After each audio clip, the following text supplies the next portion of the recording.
Assalamualaikum warahmatullahi wabarakatuh.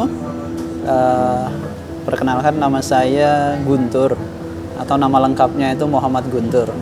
Bahkan teman-teman yang dekat itu biasa memanggilnya dengan inisial, yaitu MG gitu. Jadi selama ini atau sebelumnya saya bekerja di salah satu bank BUMN, kurang lebih 20 tahun saya bekerja. Dan tepat setahun yang lalu saya memutuskan untuk resign.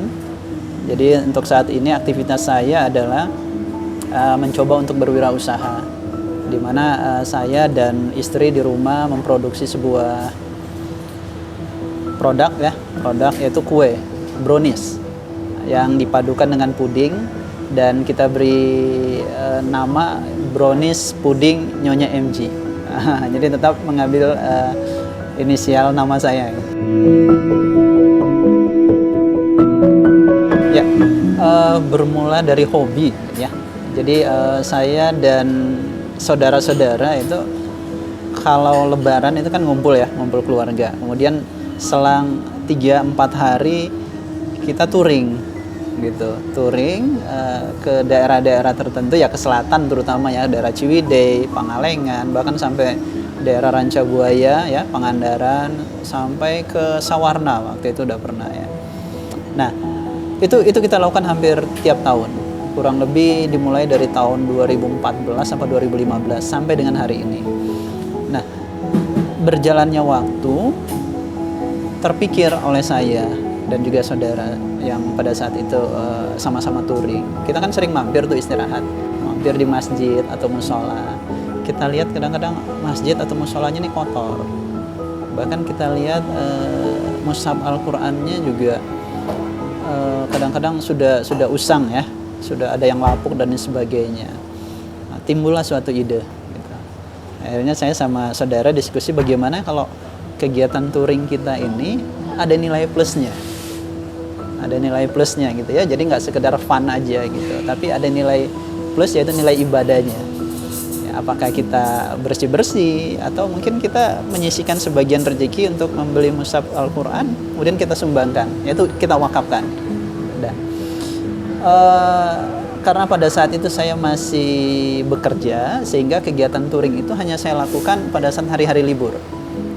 Tapi itu pun sangat jarang sekali, yaitu tadi paling 1 tahun sekali ya, kurang lebih. Kemudian pada saat saya resign setahun yang lalu, waktu saya lebih banyak, sehingga saya bisa touring kapan aja kalau saya mau, istilahnya gitu ya. Jadi kadang-kadang sebulan sekali, 2 bulan sekali. Nah, disitulah kami memulainya untuk pertama kalinya gitu, untuk berwakaf Al-Quran gitu.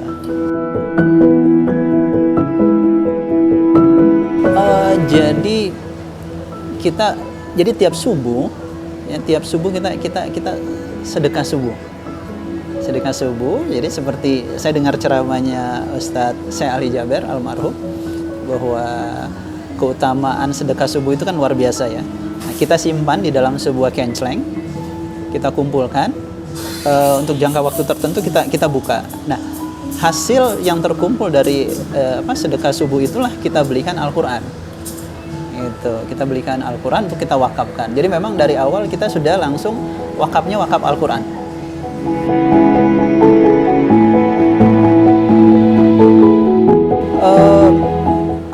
Hampir bisa dibilang rutin ya. Jadi kalau sebelumnya pada saat kami berwakaf itu adalah dana pribadi ya, yang kami sisihkan, rezeki yang kami dapatkan kami sisihkan. Nah, kemudian dari hasil wakaf itu kami dokumentasikan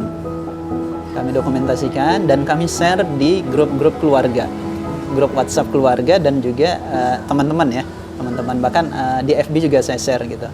Nah, alhamdulillah responnya positif.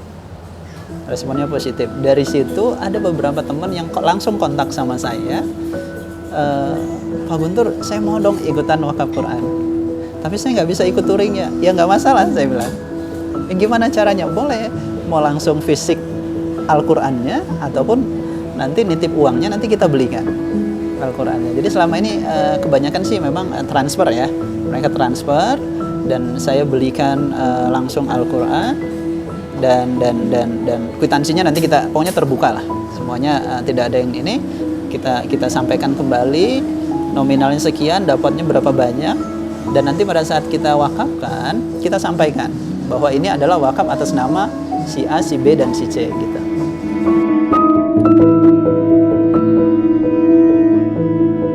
Ya, kita memang saya memang berharap dari postingan itu ya, bukan bermaksud untuk ria, tapi minimal bisa menggerakkan hati yang melihat. Kadang-kadang kita tidak pernah terpikir, gitu kan? Tapi begitu kita melihat, oh, iya ya, gitu loh. Baru ada kepikiran gitu. Kenapa saya nggak ikutan wakaf Quran juga? Kan begitu kan? Apalagi kita sama-sama tahu bahwa yang namanya berwakaf itu, kalau logikanya kita mengeluarkan ya, pasti berkurang gitu. Tapi ternyata, alhamdulillah itu nggak pernah, tidak pernah istilahnya berkurang. Malah ada aja hal-hal yang tidak terduga, betul. Jadi bahkan semacam nagih gitu loh. Saya merasa kayak kecanduan untuk selalu berwakaf gitu. Makanya saya kemarin juga sempat dihubungi teman-teman dari DKM Masjid BNI ya, BNI wilayah Jalan Perintis Kemerdekaan itu, Pak Guntur, saya lihat sering posting wakaf Quran ya gitu. Bisa nggak kira-kira kami diarahkan kira-kira pesantren mana atau rumah tahfiz atau masjid mana yang membutuhkan Al-Quran, sehingga pada saat itu tanggal 13 November kami berwakaf dan juga menyalurkan paket sembako dari masjid DKM Masjid BNI wilayah gitu. Jadi ternyata dengan kita posting itu, alhamdulillah teman-teman yang tadinya mungkin belum pernah berwakaf akhirnya tergerak hatinya untuk ikutan berwakaf gitu.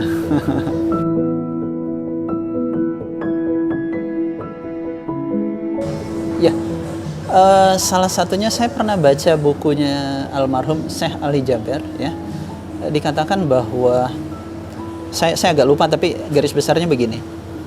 Kalau Anda gagal menjadi penghafal Al-Quran, jangan gagalkan anak Anda menjadi penghafal Al-Quran, gitu kan? Usahakan anak Anda yang menjadi penghafal Al-Quran itu. Tapi kalaupun anak Anda gagal menjadi penghafal Al-Quran, minimal harta Anda untuk Al-Quran, seperti itu. Jadi dalam satu bukunya Syekh Ali Jaber pernah mengatakan itu, dan itu yang mungkin menjadi trigger atau pemicu sehingga saya memulai untuk berwakaf Al-Quran seperti itu.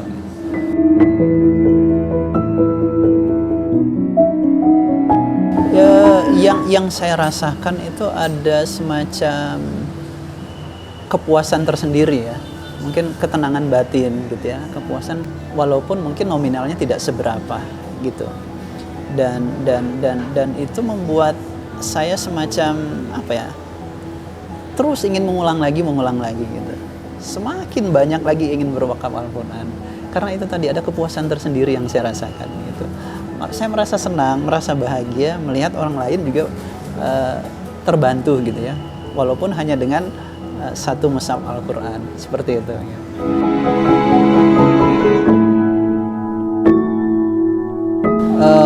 Ya saya yakin sih ya teman-teman gitu udah tahu lah ya. Bahkan teman-teman yang ilmunya jauh lebih dan lebih paham lah tentang yang namanya wakaf itu pasti.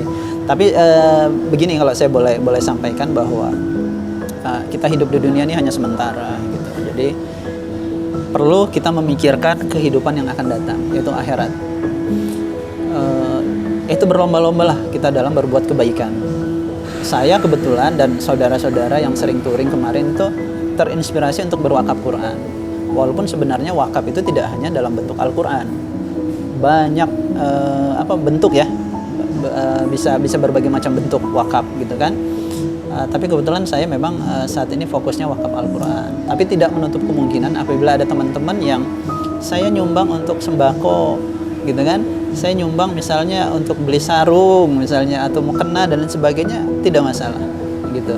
Tapi memang salah satu yang membuat saya kenapa berwakaf Al-Quran itu karena pernah disampaikan bahwa, mohon dikoreksi kalau saya salah, bahwa dari satu huruf yang dibaca itu pahalanya mengalir bisa 10 kali lipat.